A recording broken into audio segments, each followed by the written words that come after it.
नमस्कार दोस्तों, मैं डॉक्टर कुलदीप कुमार के सर आप सभी का बहुत बहुत स्वागत करता हूं एक नए बिंदु के साथ और एक नई कड़ी के साथ। तो आज जो हम पढ़ने जा रहे हैं वो साधारणीकरण है, रस का साधारणीकरण के महत्वपूर्ण प्रश्न। इसकी आपको एक क्लास और भी मिलेगी क्योंकि समय कम है, तो बड़ी क्लास तो शायद नहीं मिल पाएगी, लेकिन एक शॉर्ट ट्रिक टाइप जो है उसमें लगभग सब कुछ आ जाएगा, प्रश्न लगभग वहीं से पूछे जाएंगे। एक ऐसी क्लास भी अलग से आपको मिल जाएगी और उसके अलावा ये वस्तुनिष्ठ प्रश्न तो है ही है। और रस का जो रस निष्पत्ति जो टॉपिक था उस पर भी एक रस निष्पत्ति की ट्रिक और एक रस निष्पत्ति पूरा विस्तार से और एक वस्तुनिष्ठ प्रश्न, 3 मिल जाएगी आपको क्लासेज जो है। तो लगभग ये सारी है ही क्लासें, छंद से संबंधित भी है, काव्य गुण से, और लगभग काव्य शास्त्र के है, लोंजाइनस की भी है, लगभग क्लासें हैं वर्तमान में अभी, तो आप देख सकते हैं सभी के सभी। सॉरी,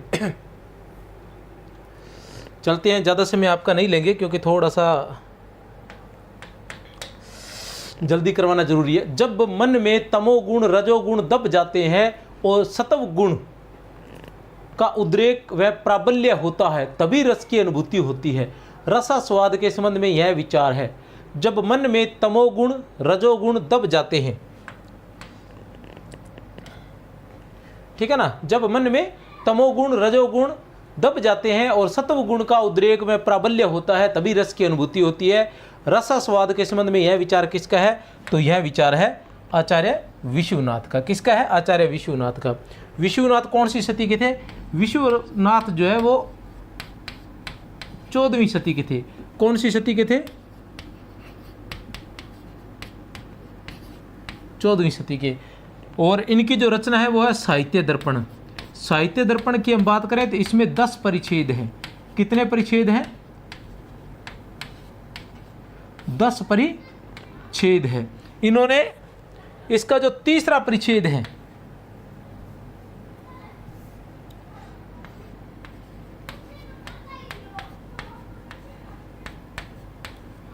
तीसरे परिच्छेद में रसों का वर्णन है। इनकी क्या क्या बातें पूछी जाती हैं? एक बात तो ये पूछी जाती है कि विश्वनाथ की रचना कौन सी है? साहित्य दर्पण है, कोई समस्या नहीं है। एक बात इनके बारे में ये पूछी जाती है, इनकी एक परिभाषा है। क्या है? काव्य की परिभाषा है, वो क्या है? वाक्यम रसात्मकम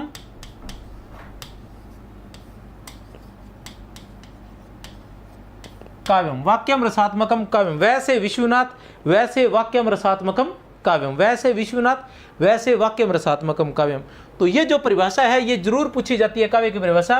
ये इसके प्रथम परिच्छेद में मिल जाती है। जैसे ही हम साहित्य दर्पण खोलते हैं सबसे पहले हमें यही परिभाषा मिलती है। फिर एक इनकी जो एक और परिभाषा है जो अक्सर हम पढ़ते हैं कि रस चिन्मय है, रस ब्रह्म सहोदर है, ठीक है ना, रस अखंड है, ठीक है ना। ये जो परिभाषाएं हैं, रस अलौकिक है, ये सारी परिभाषाएं, ये जो मतलब पद है एक पूरा, और उसी में से एक एक लाइन या एक शब्द उठाकर अलग अलग परीक्षाओं में पूछा जाता है। तो वो पूरा का पूरा पद हमें याद होना चाहिए, ठीक है ना। तो वो पद क्या है? सत्वोद्रेकाद खंड, ठीक है ना। सत्वोद्रेकाद खंड ये तीसरे परिच्छेद में लिखा हुआ है। सत्वोद्रेकाद खंड सौ प्रकाशानंद और चिन्मय सौ प्रकाशानंद, ये भी पूछा जाता है। चिन्ह सौ प्रकाशानंद किसने कहा है? विश्वनाथ ने कहा है। चिन्मय किसने कहा है? विश्वनाथ ने कहा है। वेदांतर स्पर्श शून्य किसने कहा है? विश्वनाथ ने कहा है। साहित्य को ब्रह्म स्वाद सहोदर, ब्रह्म स्वाद सहोदर किसने कहा है? विश्वनाथ ने कहा है। लोकोत्तर चमत्कार प्राण किसने कहा है? अब लोकोत्तर, लोक चमत्कार प्राण नहीं, लोकोत्तर चमत्कार प्राण किसने कहा है? विश्वनाथ ने, ठीक है ना। और स्वकाराद भिन्न रस है, ऐसे करके ये लंबी सी परिभाषा है काफ़ी, ठीक है ना। तो ये आपको मतलब याद करने की जरूरत नहीं है, लेकिन इसकी देखी हुई हो और समझा हुआ हो तो आपके ये समझ में आ जाती है, ठीक है। ये है साहित्य दर्पण, ठीक है ना। साहित्य दर्पण किसकी है? विश्वनाथ की है। ये मैं 2 किताबें उठा लाया था पढ़ने के लिए, अलग अलग है इनके।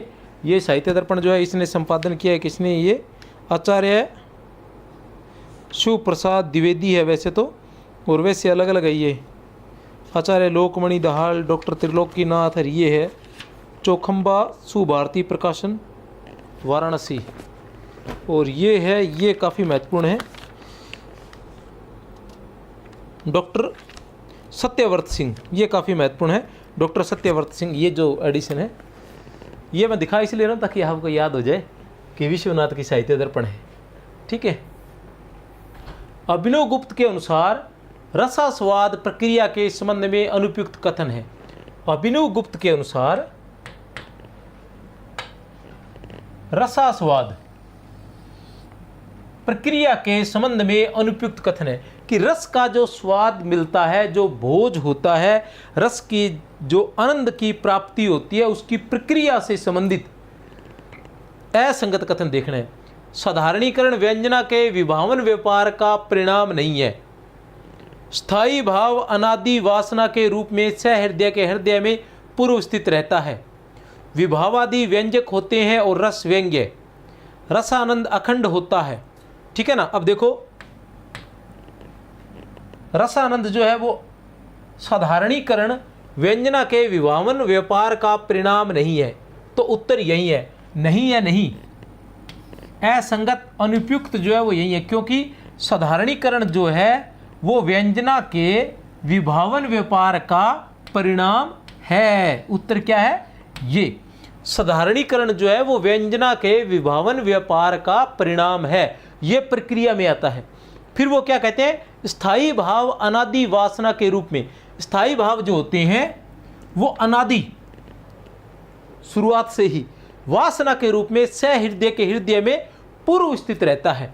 जो स्थायी भाव है वो पूर्व स्थित रहता है, लेकिन वो उचित वातावरण पाकर जागृत हो जाता है। कहने से तात्पर्य यह है कि जो वीरता का भाव है, ठीक है ना, वो हमेशा ही सहृदय के समाज के मन में स्थित रहता है। लेकिन जैसे ही वो वातावरण पाता है, वीर रस से परिपूर्ण कविता सुनता है, या ऐसा कोई माहौल उसे मिल जाता है, या ऐसा कोई अवसर उसे मिलता है, तो वो वैसे भाव व्यक्त करता है। उसके अंदर वो क्या हो जाती है? उसकी आनंद की अनुभूति भी होती है और उसको अपने आप ही वो वैसा बन जाता है। विभावादि व्यंजक होते हैं और रस व्यंग्य होते हैं। बिल्कुल सही है। विभावादि जो है वो क्या है? व्यंजक है, और रस क्या है? व्यंग्य है। कहने का मतलब ये मैं पहले बता चुका हूं कि व्यंग्य और व्यंजक, ये बात आएगी तो किसकी रहेगी? ये बात रहेगी अभिनव गुप्त की। किसकी रहेगी? अभिनव गुप्त की। व्यंग्य की बात करें तो व्यंग्य क्या है? ठीक है ना। व्यंग्य क्या है? रस। व्यंग्य क्या है? रस। और व्यंजक क्या है? विभावादि। और विभावादि से तात्पर्य क्या है? विभावादि से तात्पर्य है विभाव,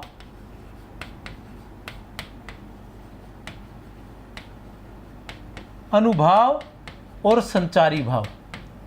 विभावादि से क्या तात्पर्य है? विभाव, अनुभाव और संचारी भाव। व्यंग्य, व्यंजक। व्यंग्य क्या है? रस है। और व्यंजक क्या है? व्यंग्य क्या है? जिसकी व्यंजना की जा सके। व्यंग्य क्या है? जिसकी व्यंजना की जा सके। व्यंजक क्या है? व्यंजना करने वाले। अर्थात व्यंजना किसकी की जा सकती है? रस की। तो व्यंग्य क्या है? रस। और व्यंजक क्या है? विभावादि।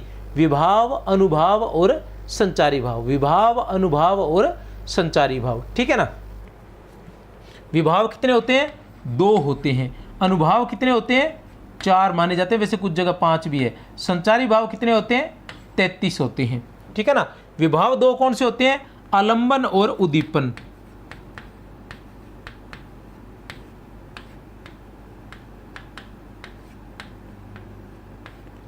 आलंबन के भी आगे 2 भेद होते हैं, आलंबन और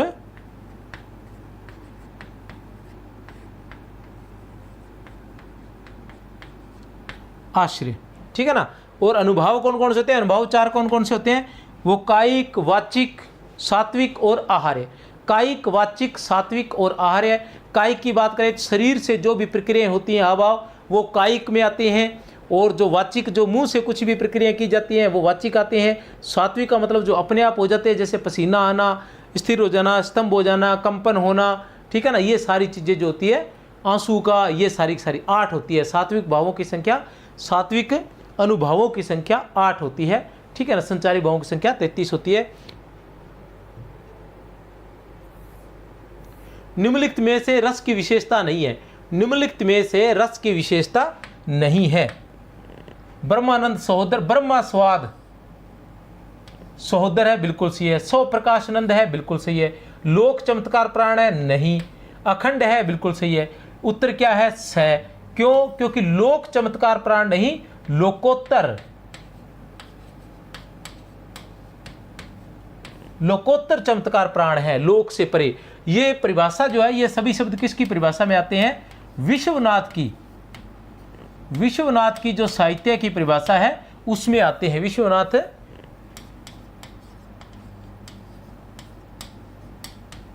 की जो साहित्य की परिभाषा है, जो उन्होंने साहित्य दर्पण में दी है, उसमें आता है ये।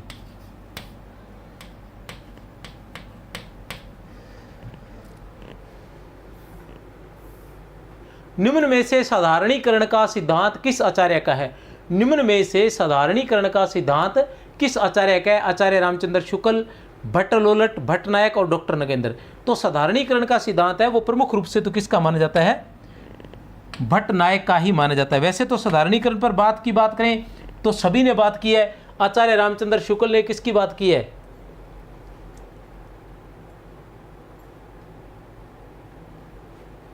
आलंबनता धर्म की बात की है। डॉक्टर नगेंद्र ने कवि की अनुभूति की बात की है और भट्टनायक ने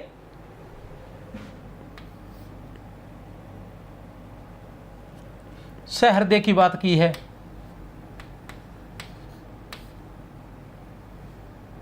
उसको हम नाम दे सकते हैं प्रेक्षक या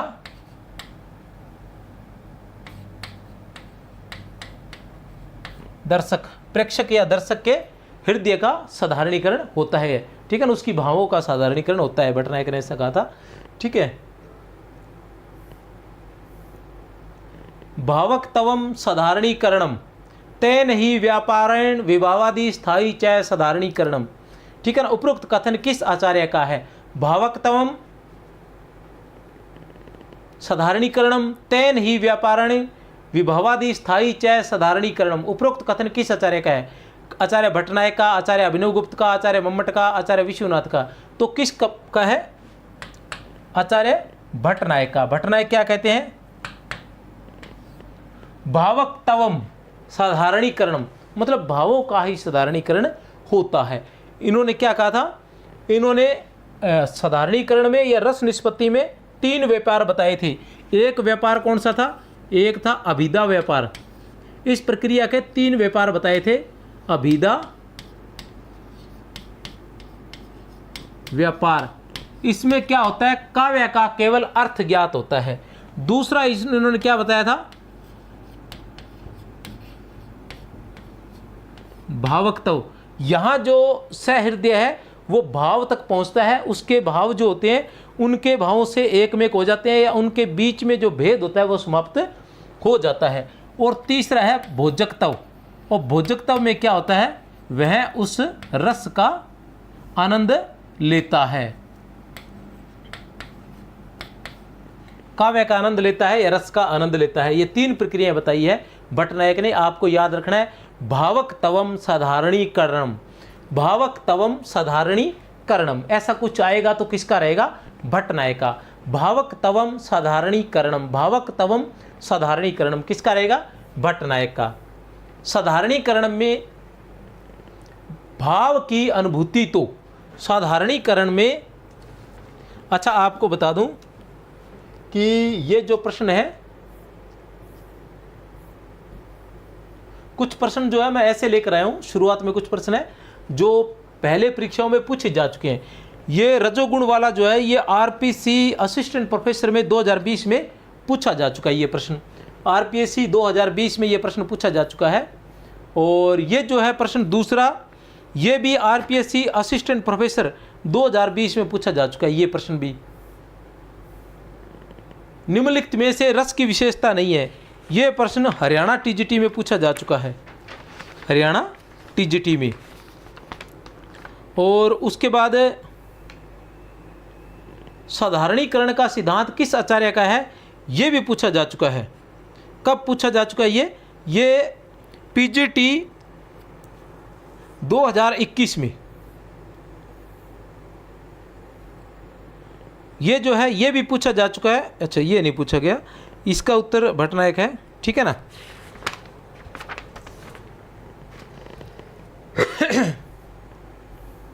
साधारणीकरण में भाव की अनुभूति तो होती है, लेकिन ये भाव किसका है इसका कोई ध्यान नहीं रहता।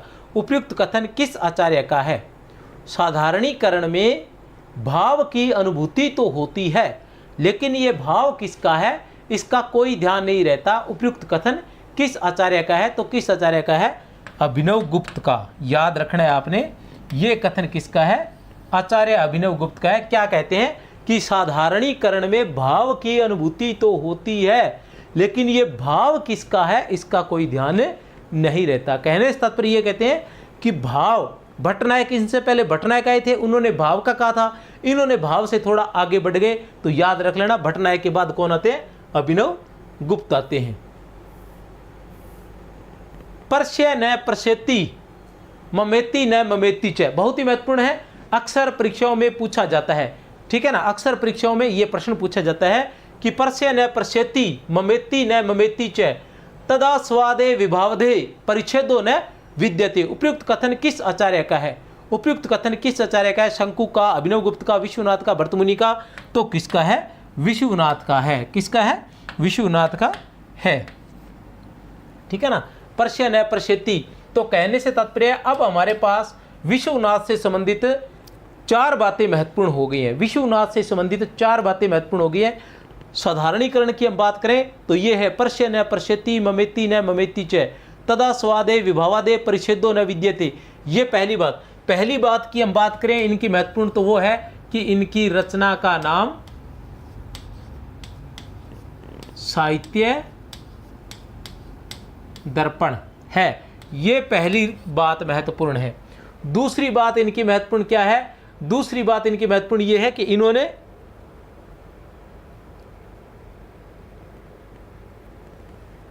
परस्य न प्रसेति ममेति, दूसरी बात वो है रस अखंड है। ठीक है ना, रस की परिभाषा जो दी है वो महत्वपूर्ण है।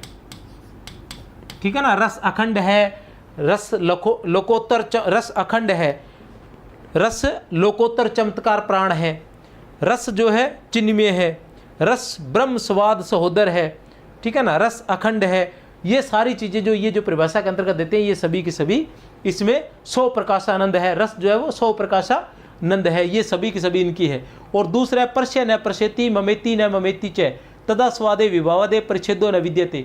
विश्वनाथ कहते हैं कि जहाँ अपने परस्य न प्रसेति ममेति न ममेति च, परस्य मतलब पराया पराया नहीं रहता और अपना अपना नहीं रहता, मेरा मेरा नहीं रहता। जहाँ तेरे मेरे का भाव समाप्त हो जाता है वहाँ क्या है? रस की अनुभूति होती है, वही साधारणीकरण होता है। कहने से तात्पर्य ये है जब काव्य के अंतर तेरे मेरे का भाव जब समाप्त हो जाता है तो वहाँ साधारणीकरण रहता है। जब तेरे मेरे का भाव समाप्त हो जाता है तो वहाँ जो है साधारणीकरण होता है। एक इनकी साहित्य की परिभाषा और है, रस की परिभाषा भी है इनकी।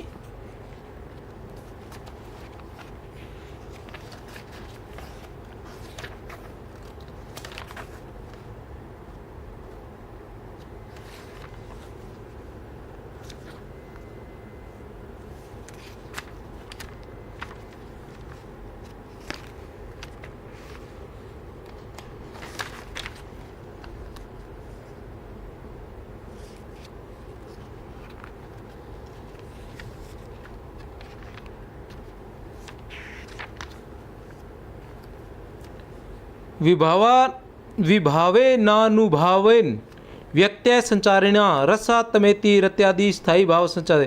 इन्होंने कहा था कि रस क्या है इसका निरूपण किया जा रहा है। सहृदय हृदय में रति आदि रूप स्थायी भाव जब विभाव अनुभाव और व्यभिचारी भाव के द्वारा अभिव्यक्त हो उठते हैं तब आस्वाद तथा आनंद रूप हो जाते हैं और रस कहे जाया करते हैं। मतलब सहृदय के हृदय में साहित्य की रस की परिभाषा इन्होंने क्या दी थी कि सहृदय के हृदय में रति आदि जो स्थायी भाव रहते हैं, सहृदय के हृदय में रति आदि जो स्थायी भाव रहते हैं वो जब विभाव अनुभाव और संचारी भावों के सहयोग से अभिव्यक्त होते हैं तो वो रस कहलाता है। ऐसा कुछ इन्होंने कहा था।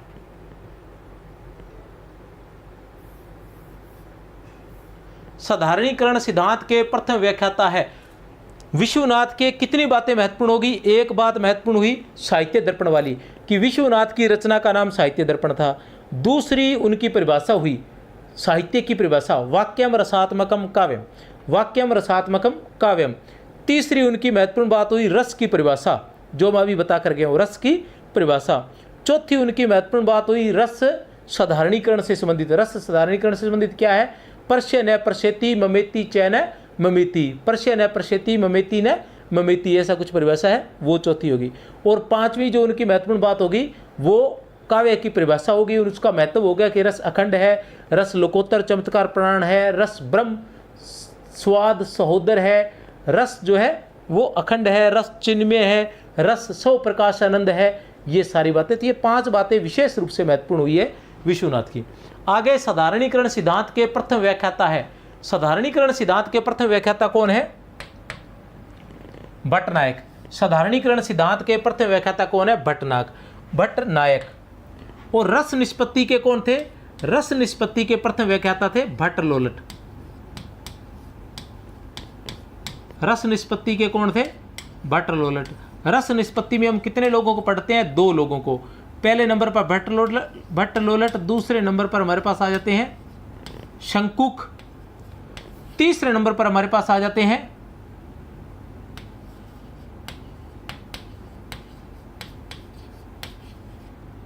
भट्टनायक, चौथे नंबर पर हमारे पास आ जाते हैं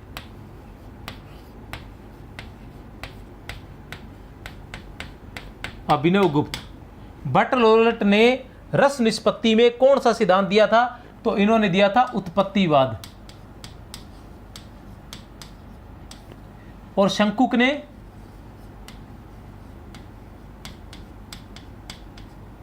अनुमितिवाद।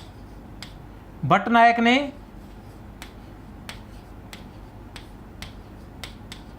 भुक्तिवाद। अभिनव गुप्त ने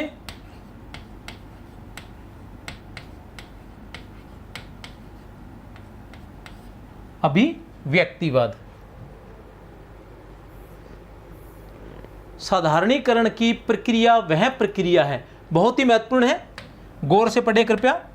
साधारणीकरण की प्रक्रिया वह प्रक्रिया है जिसमें सहृदय अपने सामान्य मानवीय हृदय द्वारा काव्य या जीवन के विभावादि को सामान्यकृत अथवा मानवीय रूप में ग्रहण करता है। इस प्रक्रिया से सहृदय तथा काव्य या नाटक का मूल पात्र अनुकार्य दोनों कालगत तथा स्थानगत विशिष्ट उपाधियों को छोड़कर सामान्य रूप धारण कर लेते हैं। साधारणीकरण का व्यापार विशिष्ट भावों की व्यक्तिक अनुभूति को रस रूप में परिणत कर देता है। यह क्रिया पाठक, श्रोता, दर्शक, कवि सबके हृदय में घटित होती है। उपयुक्त कथन किस आलोचक का है? उपयुक्त कथन जो है वो किस आलोचक का है? एक बार फिर से, साधारणीकरण की प्रक्रिया वह प्रक्रिया है, ठीक है ना। उत्तर क्या है? उत्तर बता दूं एक बार, डॉक्टर शांति स्वरूप गुप्त। पढ़ाने में आसानी रहेगी। उत्तर क्या है इसके? डॉक्टर शांति स्वरूप गुप्त।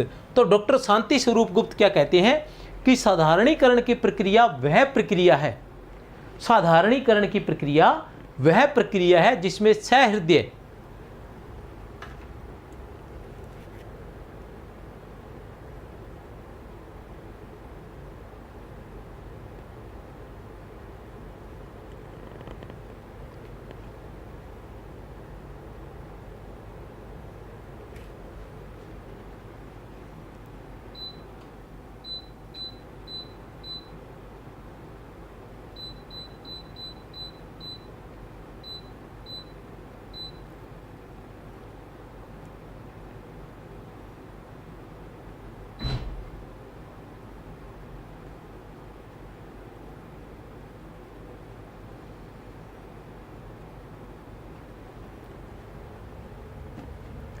साधारणीकरण की प्रक्रिया वह प्रक्रिया है जिसमें सहृदय अपने सामान्य मानवीय हृदय द्वारा, जिसमें सहृदय अपने सामान्य मानवीय हृदय द्वारा काव्य या जीवन के विभाव आदि को, काव्य या जीवन के विभाव आदि को सामान्यकृत अथवा मानवीय रूप में ग्रहण करता है।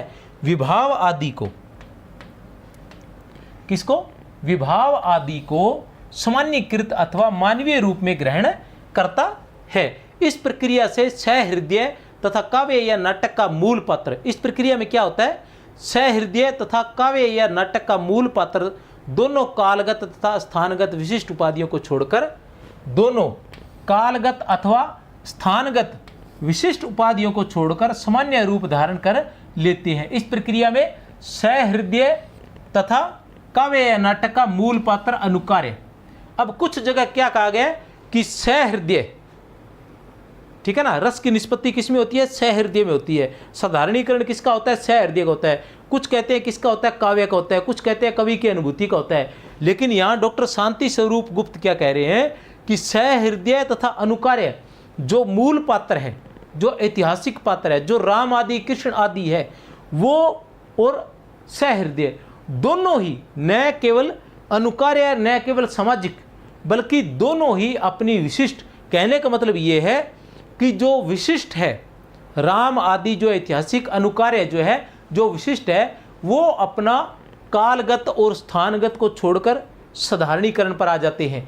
लगता नहीं है सहृदय को कि वो राम है, वो उस स्तर तक उनके पास आ जाते हैं, और वह भी अपना स्थान और कालगत को छोड़कर वहाँ तक उनके राम तक पहुँच जाता है। तो कहने का मतलब दोनों साधारणीकरण की स्थिति में आते हैं, उसको भी लाया जाता है, इसको भी लाया, वो भी चला जाता है, ऐसा होता है। समझ में आ रहा होगा ना, मतलब राम राम नहीं रहता और सहृदय सहृदय नहीं रहता। कहने तात्पर्य है कि राम जो है विशिष्ट पात्र है, बहुत शक्तिशाली है, और सहृदय पाठक जो वो बहुत कमजोर है। लेकिन जब साधारणीकरण होता है तो राम राम नहीं रहता और पाठक जो है वो पाठक नहीं रहता, दोनों सामान्य हो जाते हैं, उनके अंदर किसी प्रकार का भेद फिर वो है वो नहीं रहता है। साधारणीकरण का व्यापार विशिष्ट भावों की व्यक्तिक अनुभूति को रस रूप में परिणत कर देता है। यह क्रिया पाठक, श्रोता, दर्शक, कवि सबके हृदय में घटित होती है। यह क्रिया जो है वो पाठक के या श्रोता के, दर्शक के, कवि के और कवि के सबके हृदय में घटित होती है। कहने का मतलब पाठक, दर्शक और श्रोता और कवि दोनों के हृदय में ये होती है अनुभूति जो है। जब तक किसी भाव का कोई विषय इस रूप में नहीं जाता कि वह सामान्यतः सबसे उसी भाव का आलंबन हो सके, तब तक उसमें रसोद्बोधन की पूर्ण शक्ति नहीं आती। इस रूप में लाया जाना हमारे यहाँ साधारणीकरण कहलाता है। उपयुक्त कथन किस आलोचक का है, तो उपयुक्त कथन किस आलोचक का है, यह कथन जो है आचार्य रामचंद्र शुक्ल का है। किसका है यह कथन, आचार्य रामचंद्र शुक्ल का है कि जब तक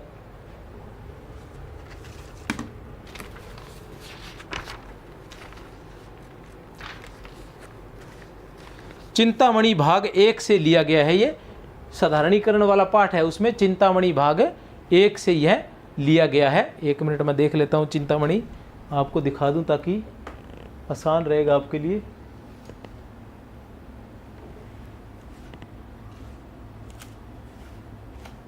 ये है चिंतामणि भाग 1। क्या कहती है चिंतामणि भाग 1?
जब तक किसी भाव का कोई विषय इस रूप में नहीं लाया जाता, जब तक किसी भाव का कोई विषय इस रूप में नहीं लाया जाता कि वह सामान्यतः सबसे उसी भाव का आलंबन हो सके तब तक उसमें रसोद्बोधन की पूर्ण शक्ति नहीं आती। इसी रूप में लाया जाना हमारे यहाँ साधारणीकरण कहलाता है। कहने से तात्पर्य है कि जब तक कोई भाव इस रूप में नहीं लाया जाता कि वह सबको वही भाव महसूस हो। कहने का मतलब अगर कवि जो है वो किसी भाव को व्यक्त कर रहा है तो उस भाव को उस स्तर तक लाना पड़ेगा कि प्रत्येक व्यक्ति, प्रत्येक दर्शक जब उसको पढ़े तो वह भी उस स्तर तक पहुंच जाए जहां तक कवि पहुंचा है। जो कवि कहना चाह रहा है वो उसके समझ में आना चाहिए, तो तभी साधारणीकरण हो पाएगा। फिर क्या लिखते हैं, सच्चा कवि वही है जिसे लोक हृदय की पहचान हो। आचार्य रामचंद्र शुक्ल लिखते हैं कि सच्चा कवि वही है जिसे लोक हृदय की पहचान हो, जो अनेक विशेषताओं और विचित्रताओं के बीच मनुष्य जाति के सामान्य हृदय को देख सके। इसी लोक हृदय में हृदय के लीन होने की दशा का नाम रस दशा है। इसी लोक हृदय में हृदय के लीन होने की दशा का नाम रस दशा है। और बहुत ही महत्वपूर्ण है रस से संबंधित कि काव्य का विषय सदा विषय होता है। काव्य का विषय सदा विशिष्ट होता है। इसमें शायद विषय लिखा गया गलती से। काव्य का विषय सदा विशिष्ट होता है, सामान्य नहीं। वह व्यक्ति सामने लाता है, जाति नहीं। काव्य का विषय सदा विशिष्ट होता है, वह व्यक्ति सामने लाता है, जाति नहीं। साधारणीकरण का अभिप्राय समझ लो। साधारणीकरण का अभिप्राय यह है कि पाठक या श्रोता के मन में जो व्यक्ति विशेष या वस्तु विशेष आती है। साधारणीकरण का अभिप्राय यह है कि पाठक या श्रोता के मन में जो व्यक्ति विशेष या वस्तु विशेष आती है वह जैसे काव्य में वर्णित आश्रय के भाव का आलंबन होती है, वैसे ही हृदय के पाठकों के, श्रोताओं के भाव का आलंबन हो जाती है। साधारणीकरण आलंबन तो धर्म का होता है, व्यक्ति तो विशेष ही रहता है, पर उसमें प्रतिष्ठा ऐसे सामान्य धर्म की रहती है जिसके साक्षात्कार से सब श्रोताओं या पाठकों के मन में एक ही भाव का उदय होता है। इसी प्रकार के प्रश्न आ जाएंगे आगे। आचार्य रामचंद्र शुक्ल के साधारणीकरण संबंधी मत की आलोचना किसने की है? आचार्य रामचंद्र शुक्ल के साधारणीकरण संबंधी मत की आलोचना किसने की है?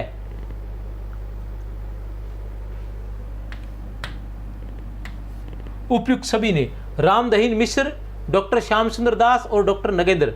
रामदहीन मिश्र, डॉक्टर श्याम सुंदर दास और डॉक्टर नगेंद्र, सभी ने इनकी उससे संबंधित आलोचना की है।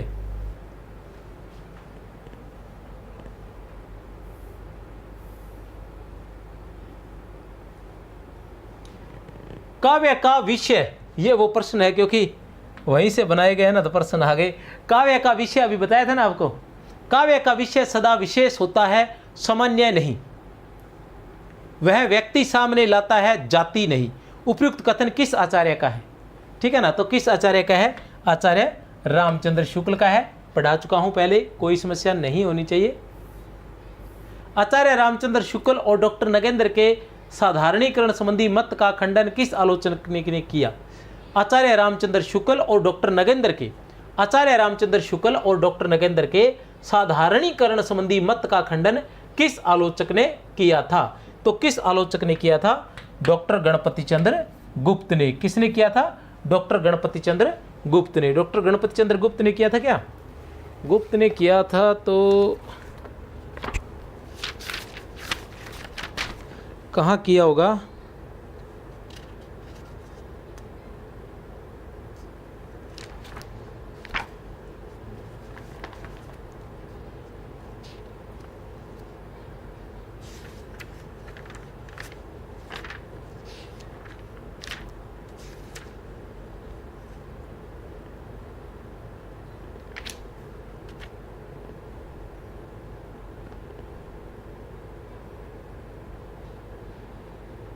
ये आगे आ जाएगा प्रश्न, नहीं तो फिर मैं करवा दूंगा। देख लिया मैंने क्या है।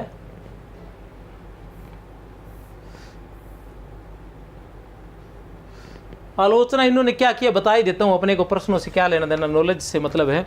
क्या आलोचना की थी इन्होंने? डॉक्टर नगेंद्र और आचार्य रामचंद्र शुक्ल की। मैंने पहले कहा है कि पूरी जानकारी जो है वो एकदम फैक्ट मिलेगी। ऐसे नहीं है कि कहीं से उठाया किया और चेपा चलो जी जयराम जी, तो ऐसा कुछ नहीं होने वाला। सारी चीज़ें आपके सामने तैयार है, ठीक है ना। इस तरह से तैयार करके ही दी जाती है, ऐसे नहीं कि भी कहीं से उठाया।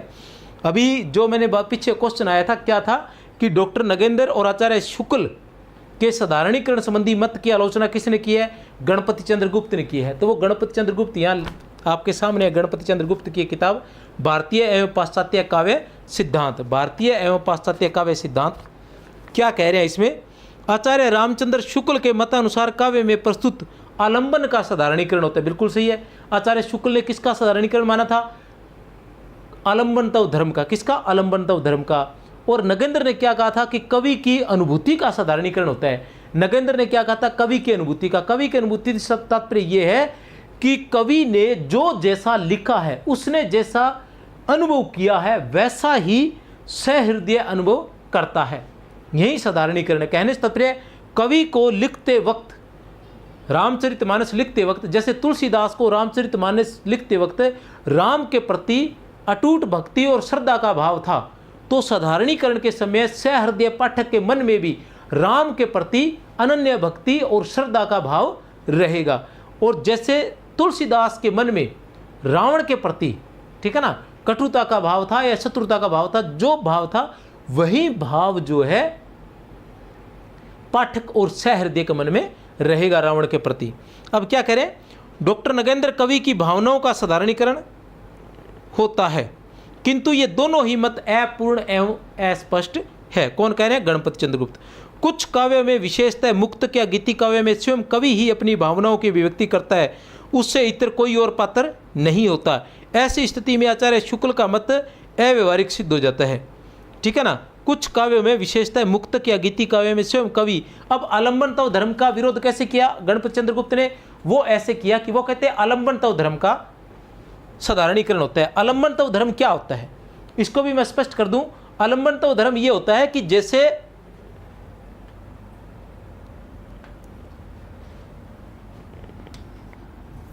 आलंबनतव धर्म क्या होता है, जैसे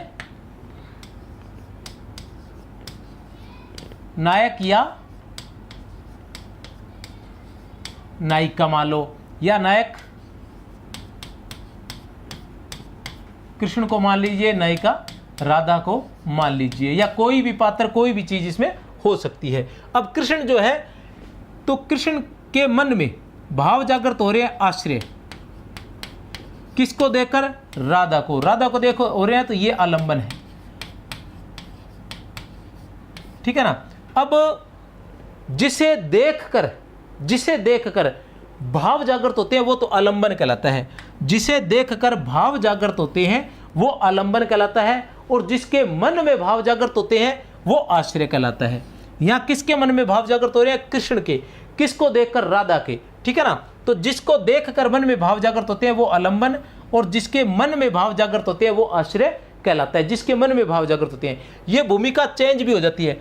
अगर राधा के मन में भाव जागृत हो रहे हैं कृष्ण को देखकर, तो राधा क्या हो जाती है? आश्रय हो जाती है, और कृष्ण आलंबन हो जाते हैं। कहने का मतलब ये है कि आपके मन में जो भी भाव जागृत हो रहे हैं, चाहे वो भक्ति का भाव है, चाहे वो श्रृंगार का भाव है, चाहे वो वीरता का भाव है, चाहे वो रुद्रता का भाव है, कोई भी भाव आपके मन में यदि जागृत हो रहा है, तो जिसे देख कर हो रहा है वो आलंबन है। जिसे देख कर हो रहा है। शुक्ल ने कहा था कि साधारणीकरण आलंबनतव धर्म का होता है। किसका होता है? आलंबनतव धर्म का होता है। तो तब गणपति चंद्रगुप्त कहते हैं कि यदि जैसे सिर्फ कवि ही सारी बातें, कुछ मुक्त काव्यों में कवि ही बातें कहता है, तो उसमें आलंबन तो कुछ होता ही नहीं है, तो फिर उसमें साधारणीकरण कैसे होगा? ये गणपति चंद्रगुप्त का कहना था। नगेंद्र का विरोध कैसे करते हैं? वो कहते हैं दूसरी ओर अधिकांश प्रबंध काव्यों में स्वयं प्रकट नहीं होता, वह विभिन्न पात्रों का ही प्रस्तुतिकरण करके रह जाता है। ऐसी स्थिति में कवि की भावनाओं के साधारणीकरण की बात भी अस्पष्ट होती है, क्योंकि जहाँ कवि ही विद्यमान नहीं है वहाँ उसकी भावनाओं के संबंध में निश्चयपूर्वक कुछ कहना कठिन है। वो कहते हैं कि कुछ में कवि होता ही नहीं है, उसमें खाली पात्रों के माध्यम से बात कही जाती है, तो फिर कवि की अनुभूति का तो ये तो मुझे लगा नहीं कुछ भी। ये गणपति चंद्रगुप्त ने ऐसा कहा है, आपने ध्यान रख लेना। लेकिन मुझे तो इन दोनों बातों में, गणपति चंद्रगुप्त की बातों में दम नहीं लगा, क्योंकि आलंबन वो नहीं है कि जो कवि ने बताया वो आलंबन नहीं है। आलंबन से तात्पर्य तो ये है कि जो भी आपकी भावनाओं के लिए सहारा बनेगा वही आलंबन होगा। ठीक है ना। यहाँ कवि ने जो कहा है वो आपका सहारा बन रहा है तो वही होगा। उधर नगेंद्र ने क्या कहा है? कवि की अनुभूति का साधारणीकरण कहा है।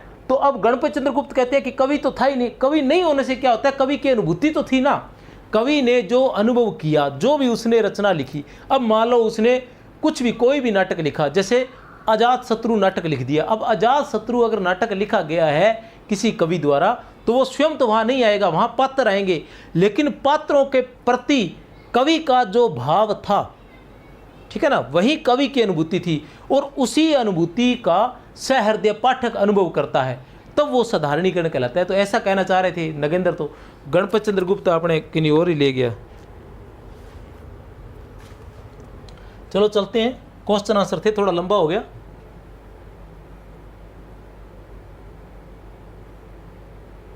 वास्तव में नट के लिए भी रसानुभूति अनिवार्य है।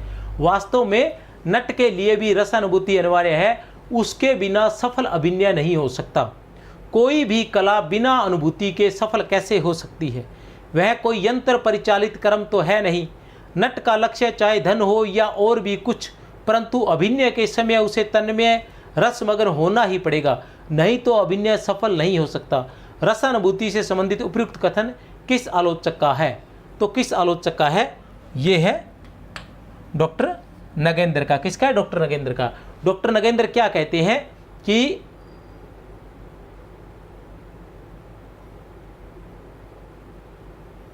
वास्तव में नट के लिए भी रसानुभूति अनिवार्य है। नट के लिए भी रसानुभूति अनिवार्य है, उसके बिना सफल अभिनय नहीं हो सकता। कोई भी कला बिना अनुभूति के सफल कैसे हो सकती है? वह कोई यंत्र परिचालित कर्म तो है नहीं। नट का लक्ष्य चाहे धन हो या और भी कुछ, परंतु अभिनय के समय उसे तन्मय रसमग्न होना ही पड़ेगा, नहीं तो अभिनय सफल नहीं हो सकता। रसानुभूति से संबंधित उपयुक्त कथन किस आलोचक का है? तो डॉक्टर नगेंद्र का है। डॉक्टर नगेंद्र ने अपने काव्य संबंधी जो है वो रीति काव्य की भूमिका में भी दिए हैं। रस से संबंधित जो भी उदाहरण है, रीति काव्य की भूमिका। और एक और रचना इनकी रस सिद्धांत है क्या?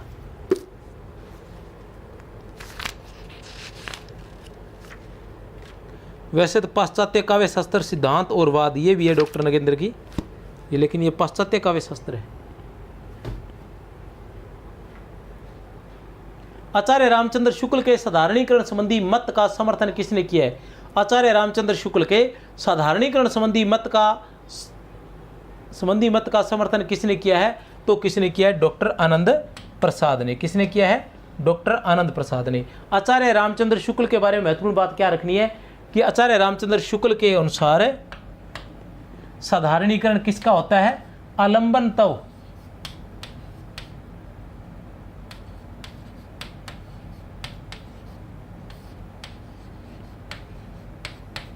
धर्म का, आलंबन तव धर्म का साधारणीकरण होता है। डॉक्टर नगेंद्र के अनुसार कवि की भावनाओं का साधारणीकरण होता है। डॉक्टर नगेंद्र के अनुसार कवि की भावनाओं का साधारणीकरण होता है, किंतु अधिकांश प्रबंध काव्यों में कवि स्वयं प्रकट नहीं होता, वह विभिन्न पात्रों का ही प्रस्तुतिकरण करके रह जाता है। ऐसी स्थिति में कवि की भावनाओं का साधारणीकरण की बात अस्पष्ट प्रतीत होती है। उपयुक्त कथन के माध्यम से किसने डॉक्टर नगेंद्र के साधारणीकरण संबंधी मत की आलोचना की है? तो ये बता ही चुका हूं आपको, किसने की है? डॉक्टर गणपति चंद्र गुप्त ने। आचार्य रामचंद्र शुक्ल के साधारणीकरण संबंधी विचार उनके किस पुस्तक में संकलित हैं? आचार्य रामचंद्र शुक्ल के साधारणीकरण संबंधी विचार उनकी किस पुस्तक में संकलित है? तो चिंतामणि भाग 1 में। उनका एक निबंध है साधारणीकरण और व्यक्ति विचित्रीयवाद। साधारणीकरण और व्यक्ति वैचित्र्यवाद, साधारणीकरण और व्यक्ति विचित्रीयवाद, चिंतामणि भाग 1 में। साधारणीकरण में दोष दर्शन की स्थापना किसने की है? साधारणीकरण में दोष दर्शन की स्थापना किसने की है? बताइए, दोष दर्शन की स्थापना किसने की है? आचार्य जगन्नाथ ने। किसने की है? आचार्य जगन्नाथ ने। आचार्य जगन्नाथ के जो विचार थे साधारणीकरण को लेकर, आचार्य जगन्नाथ के जो विचार थे साधारणीकरण को लेकर, वो भट्टनायक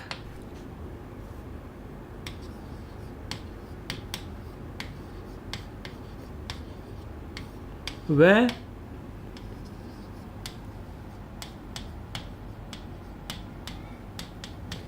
अभिनव गुप्त के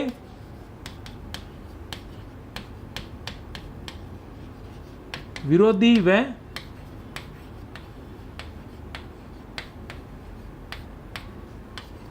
विश्वनाथ के मत से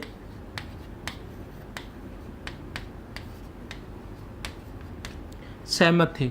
जगन्नाथ जो है ये कौन सी सदी के थे? 17वीं सदी के थे। इनकी रचना का नाम क्या था? रस गंगाधर। रचना का नाम क्या था? रस गंगाधर। इन्होंने काव्य की परिभाषा दी थी। क्या दी थी? रमणीयार्थ है, प्रतिपादक है, शब्द है, काव्यम। रमणीयार्थ है, प्रतिपादक है, शब्द है, काव्यम। साधारणीकरण आलंबन तो धर्म का होता है। व्यक्ति तो विशेष ही रहता है पर उसमें प्रतिष्ठा ऐसे सामान्य धर्म की रहती है जिसके साक्षात्कार से सब श्रोताओं या पाठकों के मन में एक ही भाव का उदय थोड़ा या बहुत होता है। उपयुक्त कथन किस आलोचक का है? तो सीधा सीधा ही हमारे सामने पड़ा है आचार्य रामचंद्र शुक्ल का। किसका है? आचार्य रामचंद्र शुक्ल का। साधारणीकरण आलंबन तो धर्म का होता है। व्यक्ति तो विशेष ही रहता है पर उसमें प्रतिष्ठा ऐसे सामान्य धर्म की रहती है जिसके साक्षात्कार से सब श्रोताओं या पाठकों के मन में एक ही भाव का उदय थोड़ा या बहुत होता है। उपयुक्त कथन किस आलोचक का है? तो आचार्य रामचंद्र शुक्ल का है। विभाववादी से भट्टनायक का क्या तात्पर्य है? विभाववादी से भट्टनायक का क्या तात्पर्य है? तो विभाववादी से क्या तात्पर्य है भट्टनायक का? स्थायी भाव, विभाव, अनुभाव, संचारी भाव, तो उपयुक्त सभी। ठीक है ना। विभाववादी से भट्टनायक का क्या तात्पर्य है? तो भट्टनायक के अनुसार स्थायी भाव, विभाव, अनुभाव और संचारी भाव सभी जो है विभाववादी के अंतर्गत आ जाते हैं। श्रोता के चित्त का साधारणीकरण किसने माना है? श्रोता के चित्त का साधारणीकरण किसने माना है? आचार्य शुक्ल ने, श्याम सुंदर दास ने, डॉक्टर नगेंद्र ने, डॉक्टर गुलाब राय ने। तो किसने माना है? डॉक्टर श्याम सुंदर दास ने। डॉक्टर श्याम सुंदर दास ने श्रोता के चित्त का स्थायीकरण किया। कवि की अनुभूति का साधारणीकरण किसने माना है? कवि की अनुभूति का साधारणीकरण किसने माना है? ये सीधी सीधी बातें हैं, याद कर लेना, सीधे सीधे प्रश्न आ जाएंगे। कवि की अनुभूति का साधारणीकरण किसने माना है? तो आसान सी बात है, डॉक्टर नगेंद्र ने। श्रोता के चित्त का साधारणीकरण किसने माना है? श्याम सुंदर दास ने। कवि की अनुभूति का साधारणीकरण किसने माना है? डॉक्टर नगेंद्र ने। साधारणीकरण की अवस्था को फ्रीडम ऑफ माइंड किसने कहा है? बताइए। साधारणीकरण की अवस्था को फ्रीडम ऑफ माइंड किसने कहा है? तो किसने कहा है? रविंद्रनाथ टैगोर ने। किसने कहा है? रविंद्रनाथ टैगोर ने। विषय का रूप तो अज्ञात ही रहता है। विषय का रूप तो अज्ञात ही रहता है किंतु कवि गण अपनी अपनी भावना के अनुरूप उसका वर्णन करते हैं। कवि की इसी भावना का साधारणीकरण होता है। क्या होता है?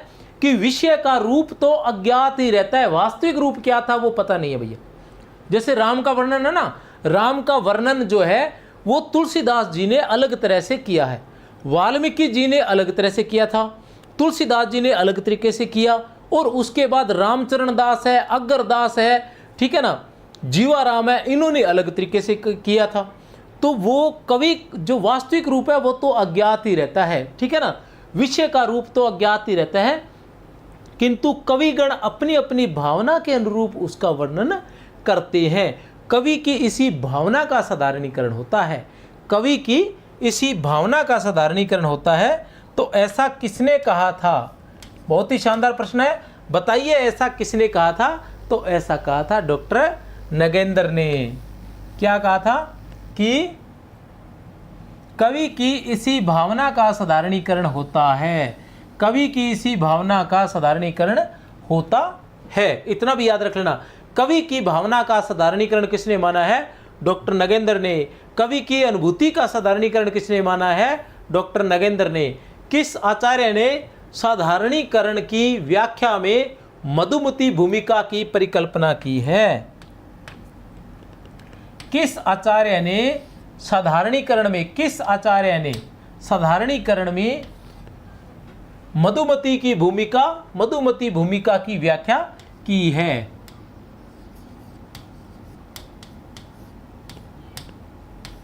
मधुमती भूमिका की परिकल्पना की है। Doctor Shyam Sundar Das, doctor Ramkumar Verma, doctor Ramswaroop Chaturvedi, doctor Bachchan Singh.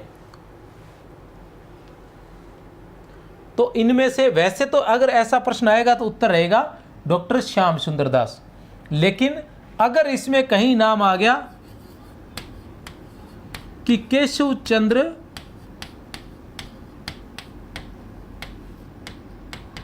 मिश्र, तो ये केशव चंद्र मिश्र रहेंगे, क्योंकि ये जो मधुमती भूमिका जो है इसका वर्णन जो है डॉक्टर श्याम सुंदर दास ने ही अपनी रचना साहित्यालोचन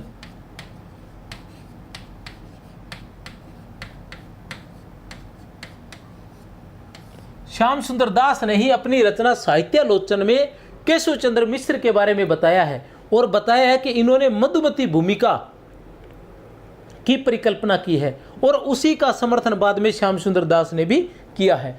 मधुमती भूमिका क्या है?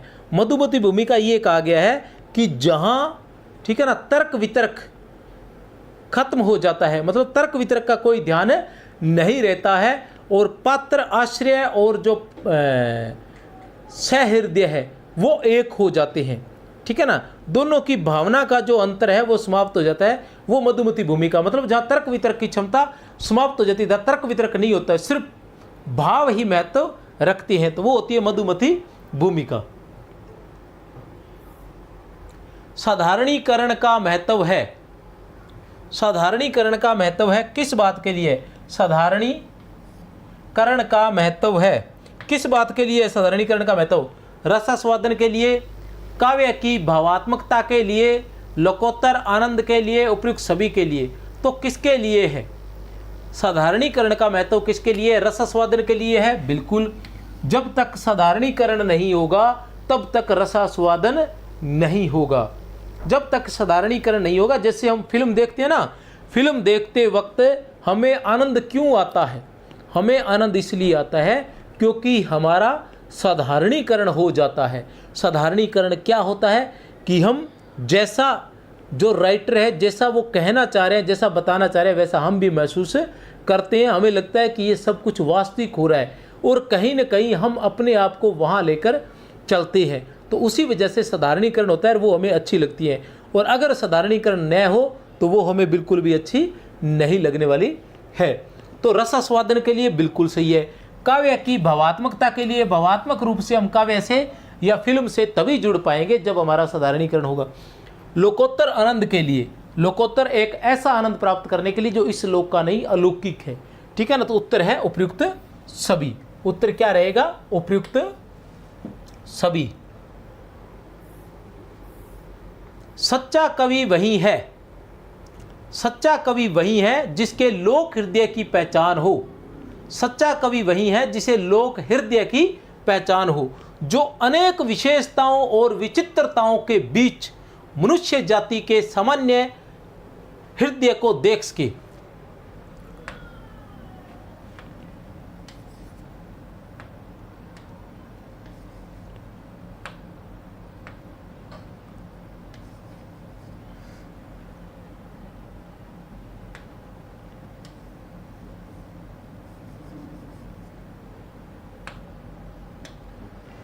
सच्चा कवि वही है जिसे लोक हृदय की पहचान हो, जो अनेक विशेषताओं और विचित्रताओं के बीच मनुष्य जाति के सामान्य हृदय को देख सके।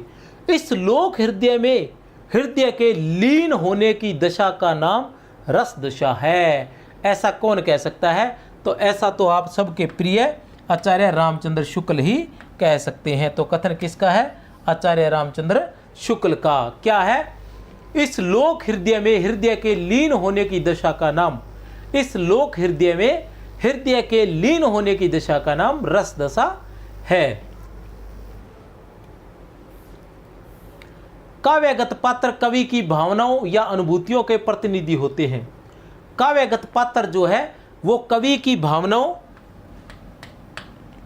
काव्यगत पात्र कवि की भावनाओं या अनुभूतियों के प्रतिनिधि होते हैं। काव्य में जो पात्र होते हैं वो कवि की भावनाओं, काव्य में जो पात्र होते हैं ना, काव्यगत पात्र, वो क्या होते हैं? कवि की भावनाओं या अनुभूतियों के प्रतिनिधि होते हैं।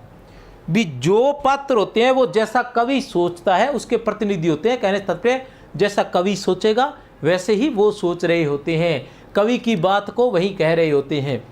विभिन्न पात्र वही रूप प्राप्त करते हैं जो कवि चाहता है। यदि हम उन पात्रों को उसी रूप में ग्रहण कर सके जिस रूप में उन्हें चित्रित किया गया है तो यह उनका साधारणीकरण होगा। साधारणीकरण की उपयुक्त परिभाषा किस आलोचक ने दी है? साधारणीकरण की उपयुक्त परिभाषा किस आलोचक ने दी है? डॉक्टर गणपति चंद्र गुप्त ने, सॉरी, तो किसने दी है? डॉक्टर गणपति चंद्र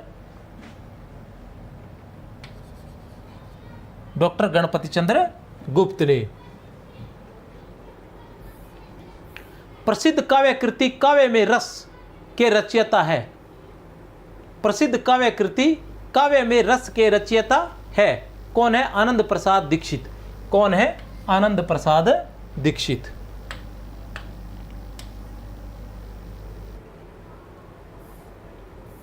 प्रसिद्ध काव्य कृति काव्य दर्शन के लेखक कौन है? प्रसिद्ध काव्य कृति काव्य दर्शन के लेखक कौन है? ए, बैस है या फिर द, तो कौन है? रामदहीन मिश्र। महत्वपूर्ण है, ध्यान लगा लेना भैया। काव्य दर्शन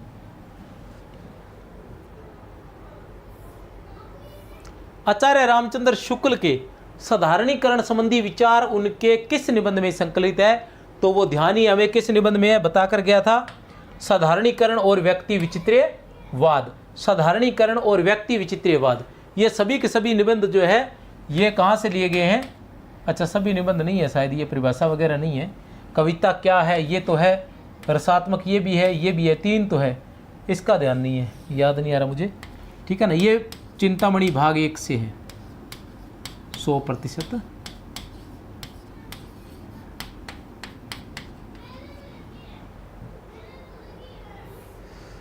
हिंदी आलोचना के बीज शब्द पुस्तक के रचयिता है। हिंदी आलोचना के बीज शब्द पुस्तक के रचयिता है। कौन है? ए, बैस है या फिर द, तो स, डॉक्टर बच्चन सिंह है।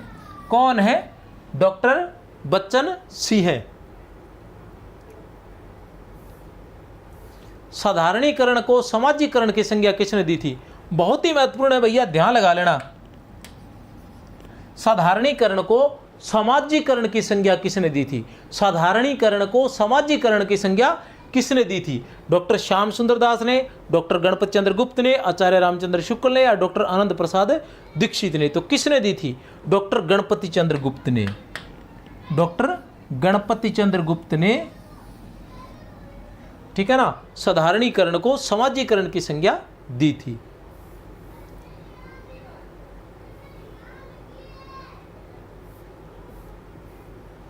आचार्य रामचंद्र शुक्ल के मतानुसार काव्य में प्रस्तुत आलंबन का साधारणीकरण होता है।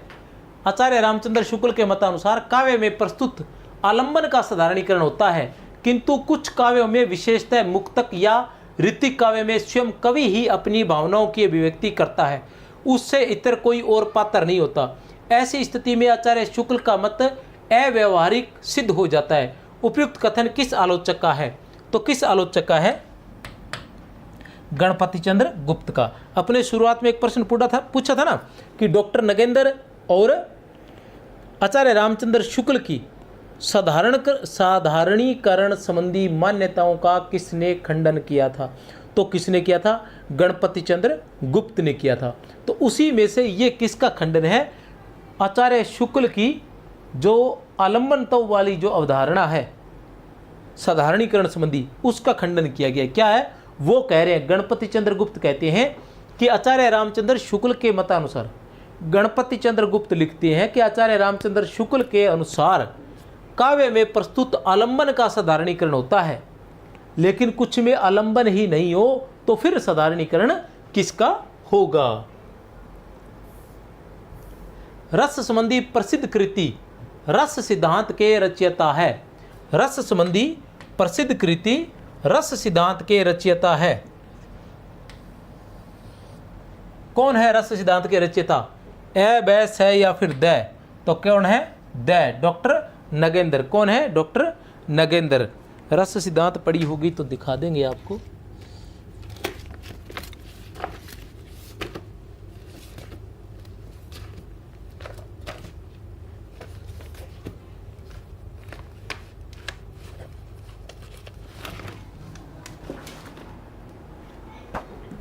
ये है रस सिद्धांत डॉक्टर नगेंद्र। रस सिद्धांत डॉक्टर नगेंद्र। एक्चुअल में क्या, ये कुछ किताबें हैं जो नेट वेट पर पड़ी मिल जाती हैं, इनकी कॉपियाँ। तो ये नोट्स वहाँ से निकलवाए गए हैं, नेशनल पब्लिशिंग हाउस दिल्ली। ये मूल कॉपी की PDF रहती है, वहाँ कुछ साइटें होती है वहाँ पर मिल जाती है, ठीक है ना। तो वहीं से मैंने निकलवा ली, क्योंकि ये सभी किताबें मिलनी मुश्किल हो जाती है। ये रहा साधारणीकरण, ठीक है ना। इसमें साधारणीकरण के बारे में बताया गया है।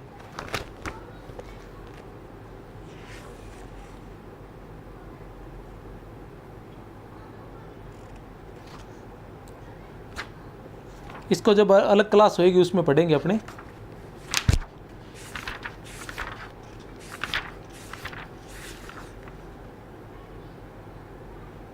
डॉक्टर नगेंद्र ये लिखते हैं, कुछ एक चीज़ बता दूं कि रस के समस्त अवयवों विभाव, अनुभाव, स्थायी भाव और संचारी का साधारणीकरण होता है। बहुत ही महत्वपूर्ण है, क्योंकि डॉक्टर नगेंद्र के अनुसार रस के सभी अवयवों का विभाव, अनुभाव, स्थायी भाव और संचारी का साधारणीकरण होता है। बस एक क्रम रहता है कि विभावादि का साधारणीकरण पहले होता है और स्थायी का उसके परिणाम स्वरूप बाद में होता है। विभावादि का, ये बहुत ही महत्वपूर्ण बात है, क्योंकि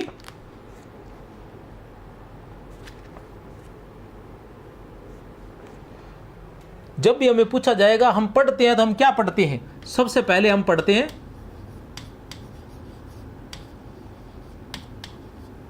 स्थायी भाव, फिर हम पढ़ते हैं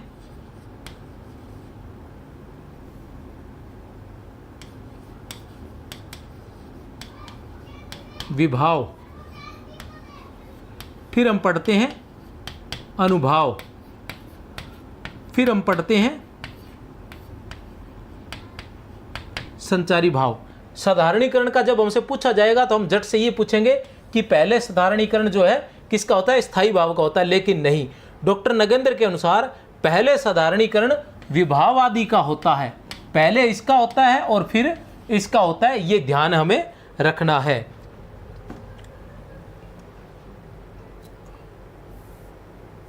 प्रसिद्ध काव्य शास्त्रीय ग्रंथ रस मीमांसा के रचयिता है। बताइए, प्रसिद्ध ग्रंथ है, रस मीमांसा के रचयिता है। रस मीमांसा के रचयिता कौन है? तो रस मीमांसा के रचयिता की बात करें तो आचार्य रामचंद्र शुक्ल है। रस मीमांसा के रचयिता कौन है? आचार्य रामचंद्र शुक्ल है। छोटा सा नहीं है, इतना बड़ा ग्रंथ है, वहम में मत रह जाना भैया। देख लो, 2 किलो का है। रस मीमांसा में काव्य की परिभाषा वगैरह सब दे रखे हैं, काव्य के लक्षण दिए हुए हैं, भावों का वर्गीकरण दिया हुआ है, शब्द शक्ति दी हुई है।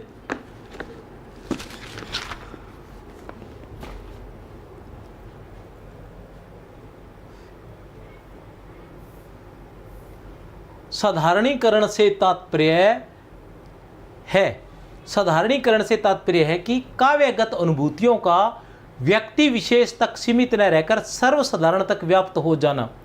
साधारणीकरण से तात्पर्य है कि काव्य भी, साधारणीकरण क्या है ये बंदे कह रहे हैं। कौन सा बंदा कह रहा है वो तो आगे चलकर देखेंगे। एक बार पढ़ देता हूं, आप उत्तर दे देना अपना अपने हिसाब से। साधारणीकरण से तात्पर्य है कि काव्यगत अनुभूतियों का व्यक्ति विशेष तक सीमित न रहकर सर्वसाधारण तक व्याप्त हो जाना। उदाहरण के लिए हम रामलीला में लक्ष्मण शक्ति के प्रसंग में राम को अपने भाई के मूर्छित हो जाने के कारण शोकपूर्ण स्थिति में देखते हैं। कवि यहाँ जिस शोक का चित्रण करता है वह राम का है, पाठकों या श्रोताओं का नहीं। फिर भी राम के शोक से पाठक एवं श्रोता भी अभिभूत हो जाते हैं। इसका अर्थ यह हुआ कि काव्यगत शोक किसी एक व्यक्ति का शोक न रहकर सर्वसाधारण के या समस्त मानव समाज के शोक में परिवर्तित हो जाता है। अतः यदि हम साधारणीकरण को समाजीकरण का अभिप्राय माने तो अनुचित न होगा। साधारणीकरण से संबंधी उपयुक्त कथन किस आलोचक का है? तो जैसे ही एक बात आई यहाँ उत्तर आ जाता है। बताइए, वो है डॉक्टर गणपति चंद्र गुप्त। क्या बात आई थी? समाजीकरण। ठीक है ना। समाजीकरण किसने कहा है? साधारणीकरण को समाजीकरण किसने कहा है? डॉक्टर गणपति चंद्र गुप्त ने कहा है। साधारणीकरण को समाजीकरण डॉक्टर गणपति चंद्र गुप्त ने कहा है। साधारणीकरण से तात्पर्य है कि काव्यगत अनुभूतियों का, अब साधारणीकरण के बारे में वो क्या कहते हैं कि साधारणीकरण से क्या तात्पर्य है कि काव्यगत अनुभूतियों का व्यक्ति विशेष तक सीमित न रहकर सर्वसाधारण तक व्याप्त हो जाना। काव्यगत, काव्य में जो अनुभूतियां हैं वो किसी व्यक्ति विशेष तक सीमित न रहकर सर्वसाधारण तक फैल जाती है, तो उसे हम साधारणीकरण कहते हैं।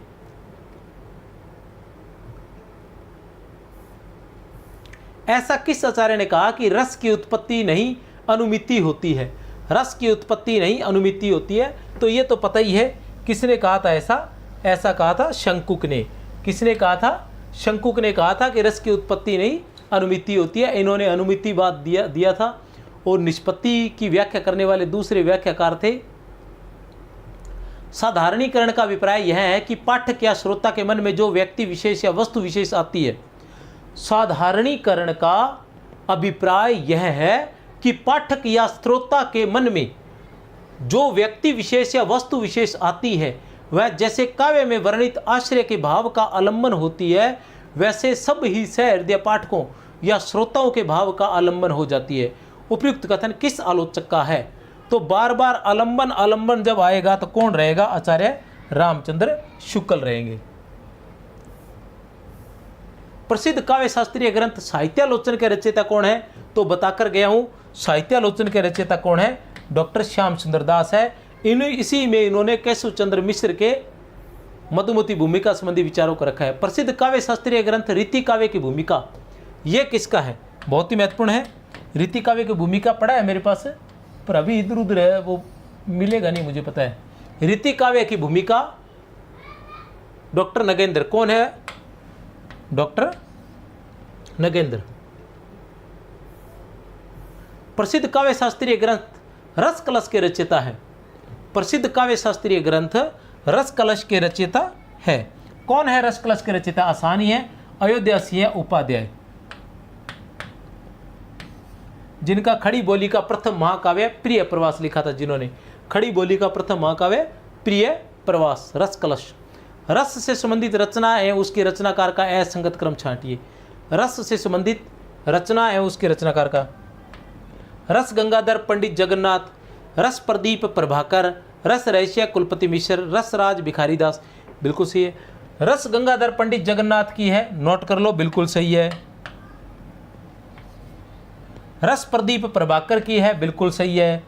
रस रहस्य कुलपति मिश्र की है, बिल्कुल सही है। आप जानते ही हो रस रहस्य कुलपति मिश्र की 1670 ईस्वी में जो लिखी गई थी, जिसे आचार्य शुक्ल ने मम्मट के काव्य प्रकाश का छायानुवाद कहा है।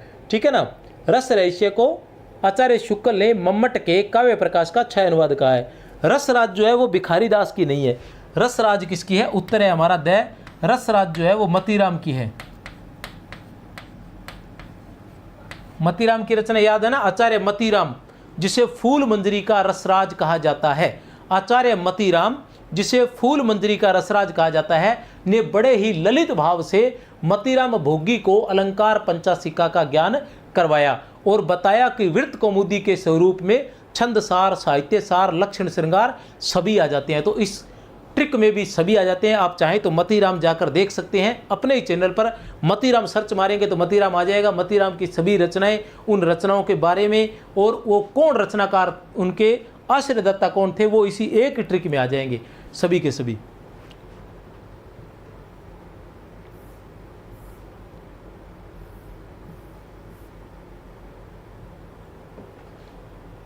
ये थे भैया रस साधारणीकरण से संबंधित प्रश्न। जल्दी ही मैं अरस्तु से संबंधित प्रश्न भी ले आऊँगा, और उसके बाद काव्य शास्त्र वाले तो लगभग लक्षण वगैरह वो है, वो और दिखा कर दूंगा मैं। तो जल्दी ही काव्य शास्त्र अपना फिनिश हो जाएगा लगभग वस्तुनिष्ठ प्रश्नों के मामले में, और थोड़ा बहुत ट्रिक के मामले में भी। इसकी एक और क्लास है, वो जरूर देख लें। साधारणीकरण की जो एक छोटी सी क्लास होगी ट्रिक टाइप की, तो वो जरूर देखना, क्योंकि उसमें 10 मिनट के अंदर ही मैंने क्या है कि पूरा साधारणीकरण समझा दिया है, और वो 100% साधारणीकरण की एक ट्रिक संबंधी है और एक रस निष्पत्ति। इतनी बढ़िया सारणी तैयार की गई है कि आपको बहुत ही अच्छे से याद हो जाएगा। उससे बाहर एक भी प्रश्न, रस साधारणीकरण और निष्पत्ति का प्रश्न जो है वहाँ से, उससे बाहर बिल्कुल भी नहीं जाने वाला है। तो मेरी तरफ से आप सभी को बहुत बहुत शुभकामनाएं। जय हिंद,